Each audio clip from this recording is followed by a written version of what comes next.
Hi friends, ನಮಸ್ತೆ. ಇವತ್ತು ನಾವು ಹಗ್ಗದಲ್ಲಿದ್ದೀವಿ. ನೋಡಿ ಪ್ಲೇಸಸ್ ಯಾವ ಥರ ಇದೆ. ಟೋಟಲ್ ಫ್ಯಾಮಿಲಿ ಇದೆ ನಮ್ಮದು. ಸ್ವಲ್ಪ ಝೂಮ್ ಆಗ್ತೀನಿ ನೋಡಿ ನಿಮಗೆಲ್ಲರಿಗೂ. ಒಳ್ಳೆ ಪ್ಲೇಸ್ ಇದು.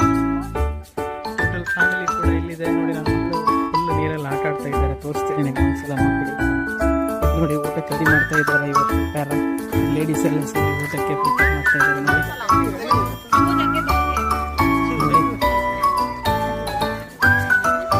ಫ್ಯಾಮಿಲಿ ಇದೆ ನೋಡಿ ಇಲ್ಲಿ. ಈಗ ನನ್ನ ಮಗಳು ನೀರು ಅಂದರೆ ತುಂಬ ಇಷ್ಟ. ಅವಳಿಗೆ ಟೋಟಲ್ ಆಗಿ ನೋಡಿ ನೀರಲ್ಲಿ ಮೀನು ಹಿಡಿತಾ ಇದ್ದಾಳೆ ನೋಡಿ. ಸ್ಮಾಲ್ ಮೀನು ಬೇಕಂತ ಅವಳಿಗೆ.